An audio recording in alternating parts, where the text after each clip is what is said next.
তো বন্ধুরা, আমি সৌম্য, তোমরা দেখছো নীল মাধব চ্যানেল। তো তোমরা কেমন আছো? নিশ্চয়ই ভালো আছো, আমিও ভালো আছি। আর আজকে আমরা খাবো মহাপ্রসাদ। তোমরা যদি কেউ আগের ভিডিও না দেখে থাকো তাহলে অবশ্যই দেখো। কালকে আমরা গিয়েছিলাম জগন্নাথ মন্দির, তো আজ আমরা ওই জগন্নাথ মন্দিরেরই মহাপ্রসাদ আজকে খাবো। আজ আমরা বাড়ি থেকেই অর্ডার করেছি ওই মন্দিরে। তো ওই মন্দির থেকে মহাপ্রসাদ কিছুক্ষণের মধ্যেই দিতে আসবে। ওই মহাপ্রসাদে কী কী রেসিপি আছে, কী কী দিচ্ছে তোমরা দেখতে পাবে।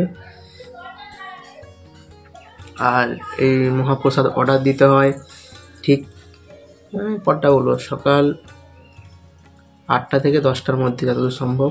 কালকে যে ওখানের যে পণ্ডিত, ওদের সাথে কথা বললাম, ওরা ওই টাইমটাই বললো, তারপরে আর অর্ডার নেওয়া হয় না। তো দেখো, মহাপ্রসাদ আসলে তোমার সাথে কথা হচ্ছে।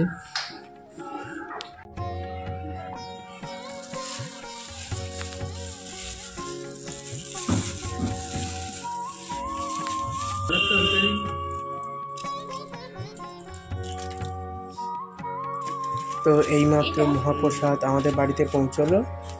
আর এখন দেখতে পাচ্ছ আমার মা এখন অন্নভোগ পাত্রের মধ্যে পুরোপুরি সব কিছু সাজিয়ে সবাইকে খেতে দিচ্ছে।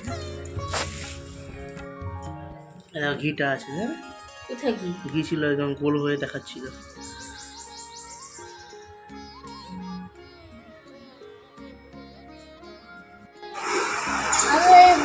ঠাকুরের প্রসাদ খাচ্ছ তুমি?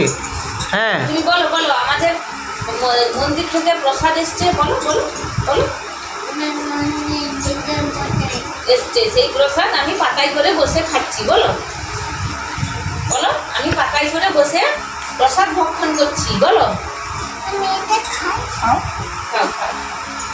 কালকে চূড়ান্ত করবো না। হ্যালো বন্ধুরা, এইমাত্র মহাপ্রসাদ আসলো, আমরা এখন খাবো। আমার ভাগ্নে খাচ্ছে এখন। আর তোমাকে দেখাচ্ছি কী কী প্রসাদ হয়েছে। এখানে ডাল আছে, অন্ন আছে, ইঁচড়ের তরকারি, আর কাবুলি ছোলা দিয়ে একটা চচ্চড়ি আছে, আর চাটনি আছে, আর রাবড়ি আছে। রাবড়িটা পরে খাওয়া হবে, ভাত খেয়ে অন্ন খেয়ে তারপরে রাবড়ি খাবো আমরা। তো এখন অন্ন খাই।